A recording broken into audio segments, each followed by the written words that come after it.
2020 서울신문 신춘문예 시 당선작 그림자 숲과 검은 호수 이원석. 모든 것은 덤불 속에 감추어져 있지. 거기까지 가는 길이 어둡고 어렵고 어리고, 나뭇가지에 헝클어진 머리카락에는 마른 잎들이 견디기 힘든 날들이 따라붙었지. 매달리고 매만지고 메말라. 찬 공기는 조금씩 뒤섞였어. 침상에서 내려 디dim 바른 문 앞까지 낡은 마루가 삐걱이는 소리를 누르고, 길고 고른 숨소리들 사이로 천천히 밀어내는 호숫가의 배, 젖은 흙 5 발가락들 사이로 닿는 촉각촉각 누르는 건반과 긴 바늘 입술 위에 손가락, 우거진 뿔이 덤불 속에 갇혀 머리를 숙이고 있지. 포기하지 못한 자랑들이 엉켜있는 낮은 덤불에 얼굴을 묻고 몸을 떨지. 다물지 못하는 입으로 숨을 뱉으며 뒷걸음질 끝에 꿇은 무릎과 마른 잎 위에 몸뚱이. 내가 들어 올리고 싶은 뿔은 덤불 속에 잠겨 있어. 달리는 덤불을 보여줄게. 춤추는 작은 숲을 바닥을 움켜쥔 모든 뿌리와 함께. 흰 옷은 흙투성이, 물은 차고 어두워 소스라치는 살갗. 걸어 들어오는 고요와 잠긴 청각이 듣는 물소리. 물속을 만지면 물이 몸을 바꾸고 뒤집는 모양은 얼굴과 얼굴이 흐르고 잠기는 기억. 길게 줄어드는 음이 끊기지 않는 몸의 선을 긋고 지나가지. 손도 발도 없이 물의 틈을 찾아 결대로 몸을 틀며 가라앉는 숨. 접촉 경계 혼란. 피아노의 가장 낮은 건반을 무한히 두드리는 바닥. 놓지마, 놓지마. 춤을 추는 팔과 파란 뒤집힌 호수 바닥 위의 검은 숲. 그림자 속 덤불과 부러진 나뭇가지 사이로 고개를 젓는 우거진 뿔과 큰 눈망울. 진저리 치며 흩날리는 잎과 잎김.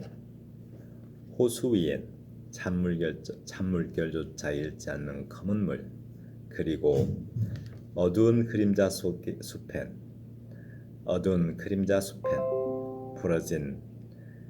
부러진 뿔과 나뭇가지, 몸뚱이 위로 끝없이 떨어지는 마른 잎사귀.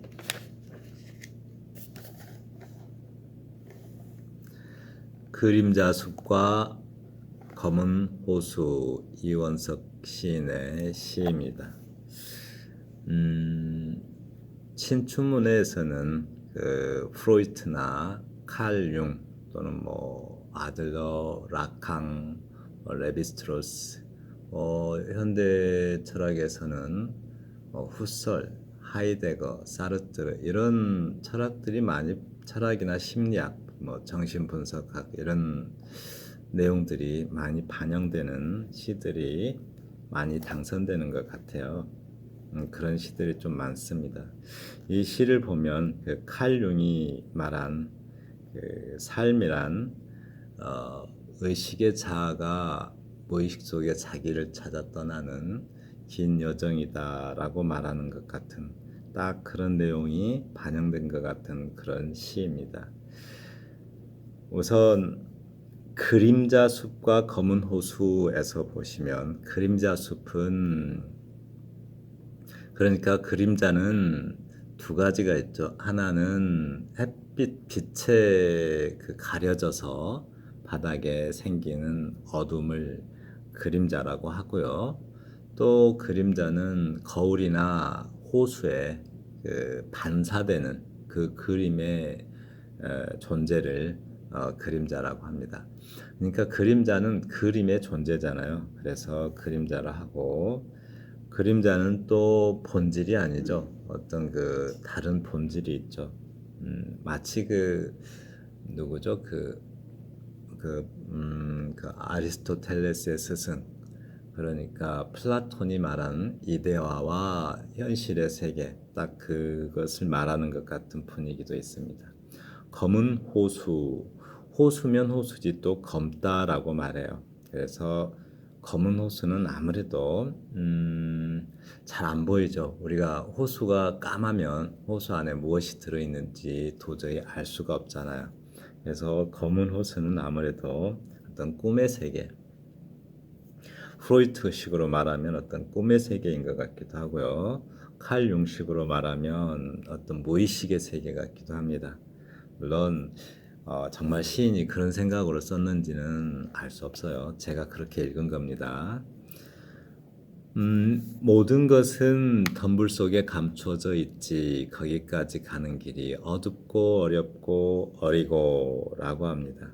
모든 것 덤불 하면은 되게 풀들이 우거져 있고 또 막 그 덤불은 흔히 관목과 풀 이런 것들이 우거져 있는 모습이 덤불이고요.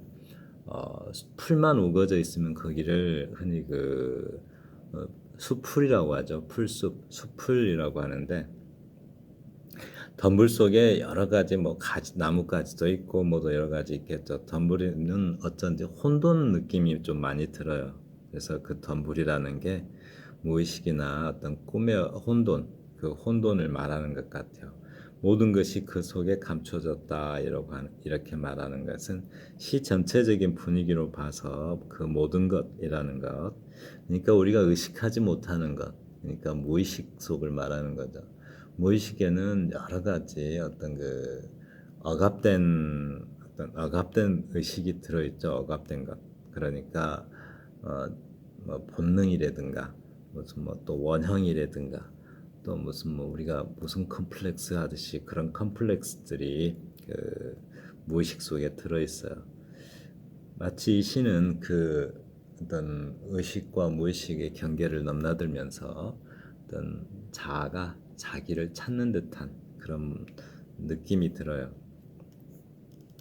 거기까지 가는 길이 어둡고 어렵고 어리고 어자로 이렇게 어둡고 어렵고 어리고 약간 운율을 맞추고 있죠. 그러니까 그 자기를 찾는 길 또는 이해를 얻는 길 또는 깨달음을 얻는 길이 어떤 험난하다라고 말하고 있어요. 이때 어리고의 느낌이 있는데 물론 어떤 그 길을 찾기에는 아직 어리다 이런 뜻도 될 수 있고 길을 찾기에는 아직 어리석고 우둔하다라는 뜻도 될 수 있고요. 또 그 뭐랄까요? 그러니까 어리다 이런 말은 그 길을 찾으려고 하니까 그 길이 너무 얼떨떨하다 이런 느낌일 수도 있습니다. 어리다 이런 말이 좀 얼떨떨하다 이런 뜻도 되잖아요. 나뭇가지에 엉클어진 머리칼에는 마른 잎들이 견디기 힘든 날들이 따라붙었지.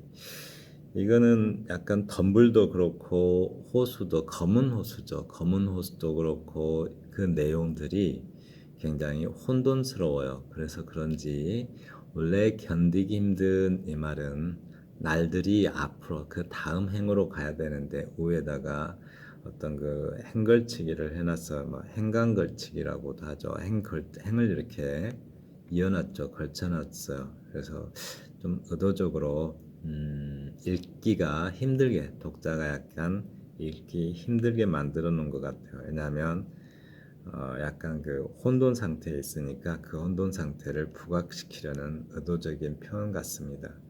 그리고 나뭇가지 하면은 왠지 뭐 성장할 것 같기도 하고 또 여러 갈래로 뻗어가는 그런 것 같기도 하고 숲풀 속을 찾을 때 여러 갈래길인 것 같기도 하죠. 우리가 뭘 찾아가는데 그 갈림길이 많다라는 뜻으로 보이기도 하고 그렇습니다. 근데 이제 견디기 힘든 날들이 따라붙었지. 매달리고 매만지고 매말라라고 하는데 또 그런 힘든 날들이 계속 자기한테 매달린대요. 그리고 또 매만진대요. 가끔씩은 매달려 있고 또 매만진다, 어루만진다라는 느낌이죠. 매마른다 이 말은 여기서도 운율을 맞춰서 그런지 좀 어려움을 그러니까 좀 계속 달라붙으면 왠지 귀찮고 또 메마르기도 하죠. 찬 공기가 조금씩 뒤섞였어 이렇게 표현했는데 그러니까 이 찬 공기 갑자기 찬 공기가 싹 들어오면 우리가 또 찬 물이 우리 몸에 탁 튀기거나 우리 몸에 뿌려지거나 아니면 찬 공기가 싹 들어오면 어때요? 뭐 생각에 잠겨 있다가 정신이 들죠. 그 정신이 드는 건데 어떤 의식이나 어떤 사유의 전환이 일어날 것 같습니다.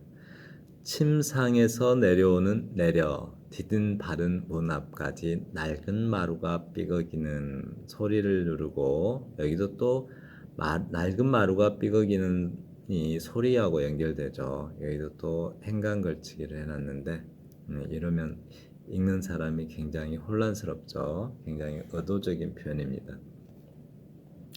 침상은 그 침상하면은 왠지 그 뭐랄까 생각하는 것이죠. 자거나 생각하거나 꿈에 빠지거나 꿈이나 어떤 그 뭐랄까요 전의식에 빠지는 장소가 침상이에요.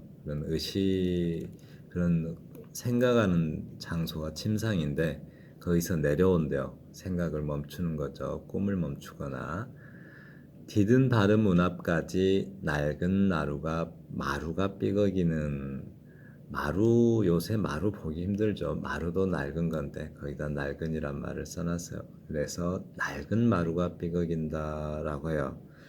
그런데 문이라는 것은 어떤 그 통로이기도 하지만 경계이죠. 안과 밖의 경계입니다. 그러니까 어떤 그 사유하는 공간과 즉 문 바깥 그 바깥의 경계이기도 해요. 그러니까 뭐 의식 또는 뭐 꿈 이런 것과 또 무의식의 경계이기도 하고 통로이기도 하죠. 그래서 좀 경계가 모호해요. 문이라는 것은 경계이기도 하면서 통로이기도 하기 때문에 어떤 경계가 모호해요. 뒤에 접촉 경계 혼란이라는 말이 나오는데 그것과 좀 통하는 것 같습니다. 그래서 낡은 마루가 삐걱거린다 그 소리를 누른다고 해요. 억압하는 거죠. 그러니까 무의식의 바닥에 가라앉은 어떤 그 기억들이 가라앉아 있는 많은 어떤 본능이나 기억이나 뭐 이런 원형들이 꿈틀거리고 있다라는 느낌으로 들립니다. 그 소리를 누리고 길고 고른 숨소리들이라고 해요. 이제 밖에 나갔으면 어딘가로 출발하기 위한 어떤 그 준비 단계로 보여. 그런 고른 숨을 고르고 있어요.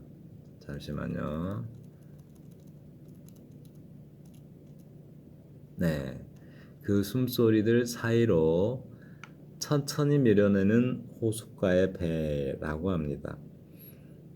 천천히 밀어내는 호숫가의 배 어디론가 떠나죠. 호수가 어떤 그 무의식의 어떤 바다 칼융은 이걸 바다라고 했죠. 무의식의 공간을. 근데 호수가 어떤 무의식의 공간이라면 그 공간으로 떠나는 배가 있어요. 그게 바로 무의식 속에 있는 자기를 찾아 떠나는 배라고 말하는 것 같아요. 그런데 어떤 배라는 것은 호수에 있는 배는 어떤 건너가기 위한 것이죠. 어딘가로 건너가려고요. 그러니까 호수가 경계일 수도 있죠. 그런 건너가기 위한 자기를 찾아서 뭔가를 건너가요. 여기서는 경계라는 말이 선 또는 경계 이런 말이 굉장히 중요한 키워드 같습니다.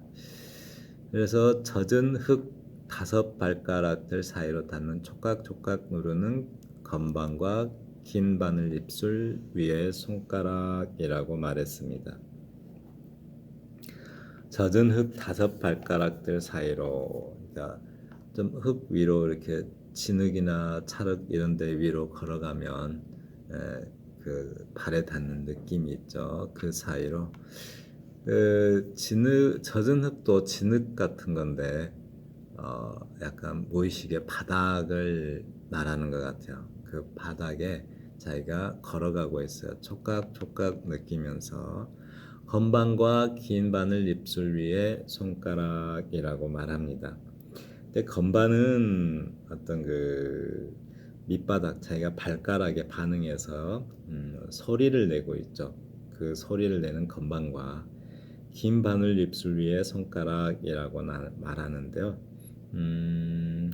이건 좀 저는 두 가지로 좀 들렸어요. 건반이라고 한 걸로 봐서 긴 바늘 입술이라고 말한 것이 사람의 입술을 말하는 것 같기도 하고, 또 그 피아노 건반 뚜껑이 열려 있는 그 위에 연주하고 있는 그 소리를 말하는 것 같기도 해요. 그래서 만약에 입술을 꼭 다물고 있으면 왜 바늘처럼 이렇게 뭐랄까 그 경계가 생기죠. 윗입술과 아랫입술에 바늘 같은 경계가 생겨요. 그 경계에 손가락을 딱 대고 있어요. 쉿 하듯이. 왜냐하면 그 고요한 순간에 무슨 소리를 들으려고, 여기서는 뭔가 찾고 있잖아요. 그 감추어진 것을 찾고 있는데 그 소리를 들으려고 이렇게 손가락을 입술에 대고 있는 그런 느낌도 듭니다. 우거진 뿔이 덤불 속에 갇혀. 우거진 우거진 뿔이에요. 뿔이 많이 나 있으면 어떤 그 예를 들어서 사슴이나 뭐 이런 것들은 뿔이 많이 있으면 어떤 동물이라면 자기를 과시하는 수단이기도 하지만, 만약 사람이 뿔이 났다 이러면은, 예를 들어서 왜 각을 세운다 이러잖아. 이때 뿔각자죠. 각을 세우면은 뭐라 그럴까요? 그 화가 나거나 갈등을 표현하거나 분노하거나 이런 것들이 뿔이죠. 사람의 경우에는 그런 어떤 뿔이 덤불 속에 갇혀 있다고요. 그러니까 무의식 속에 어떤 여러 가지 본능들이 무의식 속에 억압되어 있다, 또는 뭐 감정들이 억압되어 있다, 뭐 이런 느낌으로 보입니다. 뿔이라는 것은 우리가 분노하거나 대항할 때 싸우거나 이럴 때 대항할 때 쓰는 물건인데, 그것들이 덤불 속에 갇혀 있다고 한다는 것. 그러면 많은 감정들이 어떤 그 무의식 속에 억압되어 있다라고 말하는 것처럼 보여요. 머리를 숙이고 있지, 포기하지 못한 자랑들이 엉켜 있지. 그러죠. 뿔에 대한 자랑. 뭐 동물 같으면 과시, 자기 욕망이라고 볼 수도 있을 것 같아요. 우리가 그 인간은 타인의 욕망을 욕망한다라고 말하는데, 그러니까 여기서 포기하지 못한 자랑들이 있다면 타인의 욕망일 수도 있지만, 이건 자기 욕망 같아요. 그 자기 욕망들이 이렇게 뭐랄까요, 엉켜 있는 덤불 속에 자기 욕망들이 뭐랄까요, 그 약간 좌절되어 있다라고 말하는 것 같아요.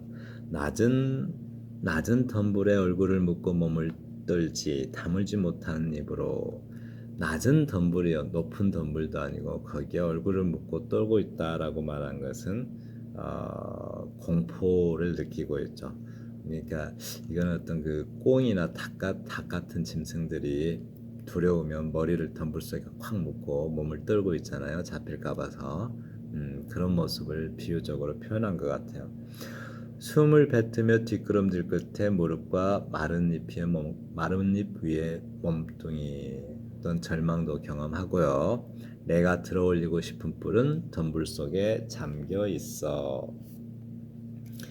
그러니까 덤불 속에 같은 말이죠. 무의식 속에 억압되어 있는 어떤 온갖 자기 감정들이, 그러니까 내가 들어올리고 싶은 뿔이잖아. 그냥 표현하고 싶은 나의 꿈과 욕망과 분노와 열정 뭐 이런 것들이죠. 그런 것들이 덤불 속에 잠겨 있어.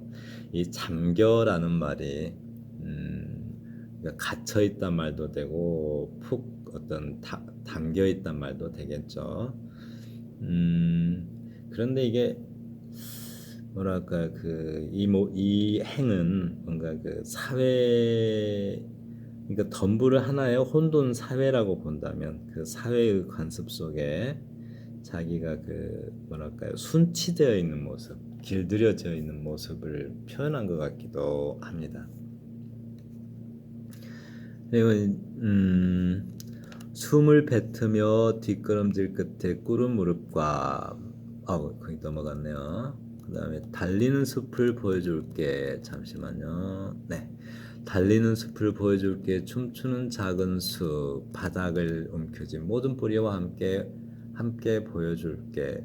이게 또 이게 행을 갖다 이렇게 막 이렇게 바꿔놔 가지고 읽는 사람이 상당히 읽기가 불편하게 만들어놨어요. 굉장히 의도적으로 표현한 겁니다. 이렇게 혼돈 상태를 어떤 그 양각화하기 위해서 표현한 것 같아요. 근데 뭐랄까 그러니까 바닥을 움켜쥔다라고 해요. 달리는 덤불을 보여줄게 춤추는 작은 숲. 지금 숨겨진 것을 찾기 위한 어떤 강렬한 몸짓을 표현한 것 같은데요. 바닥을 움켜졌다. 그러니까 가장 깊은 어떤 근원에 박혀 있는 자신의 그 뭐랄까요 그 욕망이나 자기 욕망이나 그런 걸 표현한 것 같아요. 그래서 그 뿌리를 놓지 않으려고 하는 거죠. 움켜져서. 네. 그 다음에 흰 옷은 흙투성이라고 했어요. 그 따블라라사라는 말 있죠. 빈 서판, 따블라라사. 비어 있는 서판이 원래 비어 있는데 지금까지 몸부림쳤잖아요. 그 빈 서판에 자기가 몸부림친 그 결과로 사위의 파편들이 가득 차 있어요. 그러니까 뭔가 좀 찾으려고 애쓴 흔적들이 흰 옷이 흙투성이 되도록 그렇게 되어 있다라고 말합니다. 물은 차고 어두워 소스라치는 살갗. 우리가 소스라친다 이 말은 깜짝 놀라는 행동이죠. 또 물이 차다고 그래요. 찬 물이 몸에 묻은 걸로 봐서 또 의식이 돌아오죠. 어떤 다른 의식을 하죠. 그러니까 깊은 사위에 빠졌다가 정신이 바짝 드는 거예요. 뭔가에 깜짝 놀라서 의식의 전환이 일어나는 그런 표현을 한 것 같습니다. 네, 그 뒤에 걸어 들어오는 고요와 참긴 청각이 듣는 목소리라고 했어요. 걸어 들어오는 고요가 걸어 들어온대요. 표현 참 예쁘죠. 잠긴 청각이 듣는 목소리라고 했는데 잠겼다 이 말은 자물쇠로 잠그듯이 잠겼다 그래서 들을 수 없다 이런 말도 되지만 물속에 잠겼다 이런 말도 되죠. 물속에 잠긴 귀가 듣는 물소리니까요. 물소리 그러니까 물 바깥에서 즉 무의식 바깥에서 의식의 공간에서 소리를 들으면 소리가 뚜렷하지만 물 안에서 즉 무의식의 공간에서 들으면 그 물소리가 좀 다르게 들려. 아주 뭔가 불분명하고 뭔가 이 불확정적인 소리가 들립니다. 네, 그걸 표현한 것 같아요. 그래서 물속을 만지면 물이 몸을 바꾸고 뒤집는 모양은 얼굴과 얼굴이 흐르고 잠기는 기억이라고 표현하고 있어요. 그러니까 숲이 그러니까 물 밖에 있는 호수 밖에 있는 숲이 어떤 숲이 그 호수에 이렇게 반사되잖아요. 그러니까 반사돼서 그 무의식 속에 들어가고 있어요. 그 무의식 속에 들어가고 있는데, 그러니까 현실의 숲이 어떤 숲의 그림자가 물에 붙죠. 그러니까 의식 세계에 있는 무의식 밖에 있는 의식 세계에 있는 어떤 숲이 무의식 세계로 잠긴다 이렇게 마치 그 데칼코마니 있잖아요. 이렇게 물감을 탁 찍어가지고 옮기는 그림을 그대로 옮겨가는 그런 것을 표현하고 있어요. 자신의 어떤 그 무의식 속에 의식의 어떤 내용들이 잠겨든다라고 말해요. 그리고 잠시만요. 이거. 네, 여기 길게 줄어드는 음이 끊기지 않는 길게 줄어드는 음이 끊기지 않는 봄에 손을 긋고 지나가지 손도 발도 없이 물의 틈을 찾아 결대로 몸을 비틀며 가라앉는 숨이라고 해요. 그러니까 어떤 그 숲이 호수에 반사된 모습을 만약에 몸으로 치면 상체는 호수 밖에 있는 숲이고 하체는 호수 안에 있는 어떤 그림자 숲이라면 그 사이에 이렇게 선이 그어지듯이, 그죠? 선이 그어지듯이 그 음이 어떤 의식과 무의식 사이에 어떤 선을 긋고 있어요. 그러니까 어떤 경계를 짓는 거죠. 이 시에서는 경계가 굉장히 중요한 키워드라고 제가 표현했는데요. 그 경계를 짓고 있어요. 그런데 그 경계 사이에서 어떤 뭐라 할까요? 그 물에 어떤 음이 쫙 스며들고 있는 거죠. 뭔가 이렇게 실마리가 잡히기 시작해요. 뭔가 찾을 것 같죠. 그런데 물의 틈을 찾아 결대로 몸을 틀며 가라앉는 숨이라고 해요. 네, 그 가장 근원으로 찾아 들어가고 있는 것 같습니다. 어떤 현실의 기억이 어떤 그 무의식 속에 스며들듯이 어떤 그런 어떤 기억들이 잉태되고 있는 듯한 그런 느낌입니다. 접촉 경계 혼란, 접촉 경계라는 말을 좀 아셔야 될 것 같은데 이렇게 병리학적 용어죠. 예를 들어서 접촉 경계 혼란, 혼란이라고 표현했는데 예를 들어서 세월호 피해자들이 국가 피해를 입었죠. 근데 세월호 피해자들의 근데 이제 일반 국민들은 세월호 피해자들에 대해서 아무것도 할 수 없었죠. 그런데 할 수 없는데 우리가 분노와 슬픔과 감정을 느껴요. 그러니까 세월호 피해자들과 일반 시민들 사이에 원래 경계가 있을 텐데 그 경계가 모호해지고 어떤 연합관계를 가져요. 그래서 자기와 동일시하는 거죠. 피해자들과 자기를 동일시해서 그 경계가 모호해지는 어떤 현상, 그렇죠? 혼란을 겪는 거죠. 그런 것, 경계를 혼란스러워해요. 그런 것을 접촉 경계 혼란이다라고 말해요. 그러한 표현을 어떤 호수 안에 있는 숲과 호수 안에 있는 그림자 숲이죠. 그림자 숲과 호수 밖에 있는 의식의 공간에 있는 어떤 어떤 경계가 모호하다, 이런 의미로 보입니다. 그러니까 뭐 현실과 사유의 경계에서의 혼란일 수도 있고요. 네, 그 다음에 피아노의 가장 낮은 건반을 무한히 두드리는. 자, 피아노의 가장 낮은 건반을 무한히 두드린다. 시인이 그 우주의 소리를 들어봤는지 모르겠는데 우주에는 원래 소리가 없죠. 소리가 없는데 그 소리가 있다고 해요. 잘하면 들린다고 해요. 우주에 소리가 없는 이유는 어떤 소리의 어떤 매질, 공기라는 매질이 없기 때문에 소리가 안 들린대요. 그 소리가 전달이 안 된다고 해요. 그래서 소리가 없는 것처럼 보이죠. 그런데 바로 그런데 피아노의 가장 낮은 건반을 무한히 두드린다라고 하는 것이 바로 바닥에서 어떤 근원적인 소리를 내고 있다라는 말로 보입니다. 놓치마 춤을 추는 팔과 파란 뒤집힌 호수 바닥 위의 검은 숲이라고 표현했습니다.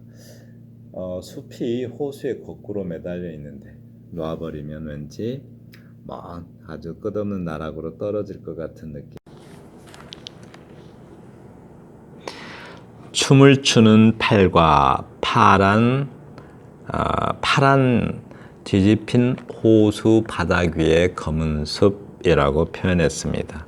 춤을 추는 팔이라고 하는데 물결을 일으키는 어떤 모습이기도 하고 뭘 찾아 헤매는 몸짓 같기도 하죠. 그리고 파란은 어떤 물결을 말하죠. 물결을 말하는 것 같기도 하고, 푸르다의 어떤 이제 원래 물결 팔자에 물결 난자잖아요. 그렇게 보이기도 하고, 또 푸르다의 파란으로 보이기도 합니다. 여기서는 푸르다의 의미겠죠. 뒤집힌 호수 바닥 위에 검은 숲이려.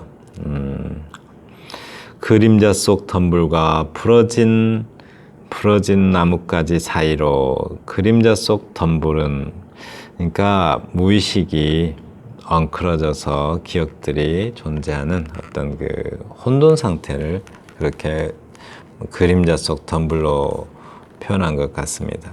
부러진 나뭇가지 하면은 부러졌다, 나뭇가지가 부러지면 좀 절망 같기도 하고, 길이 끊겨 있는, 지금 우리가 자기를 찾아 떠나는 여정이라면 그 길이 끊겨 있는 것 같기도 해요. 말이 끊기면 왜 언어 도단이라고 하듯이 길이 끊겨 있는 상태를 이렇게 표현한 것 같습니다. 고개를 젓는 우거진 뿔과 큰 눈망울.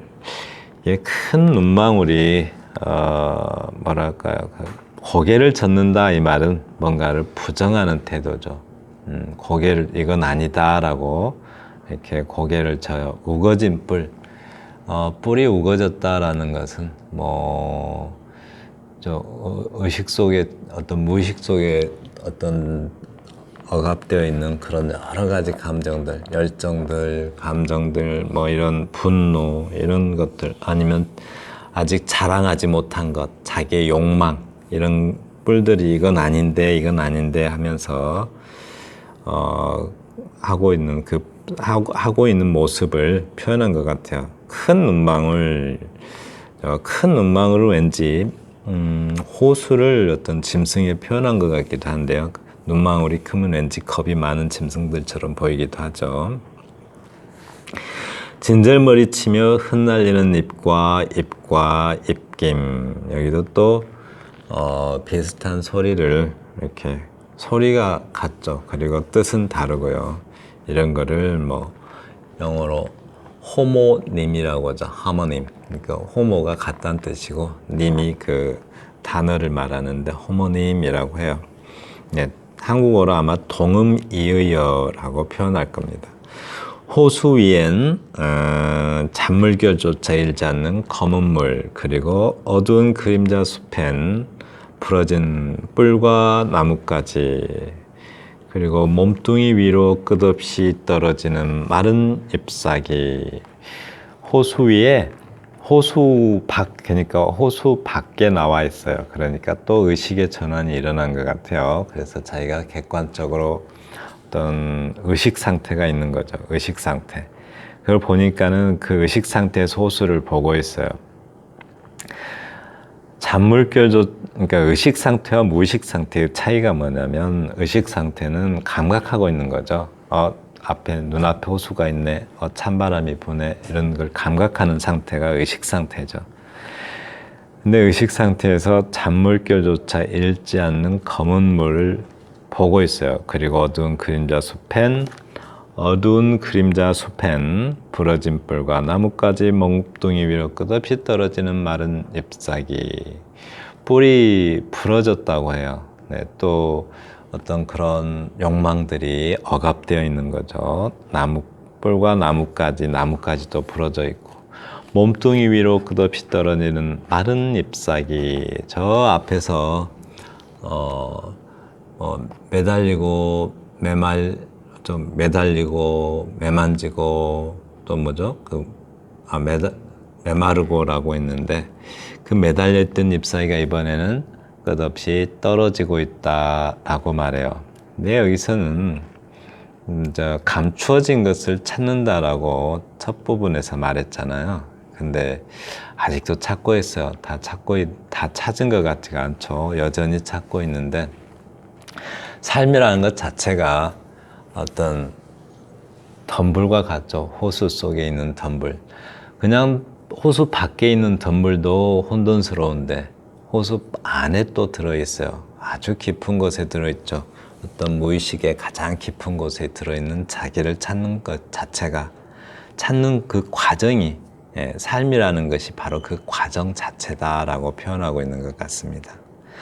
지금까지 2020 서울신문 신춘문예 시 당선작 그림자숲과 검은 호수라는 이원석 시인의 시를 제가 감상한 것을 같이 공유해 봤습니다. 감사합니다.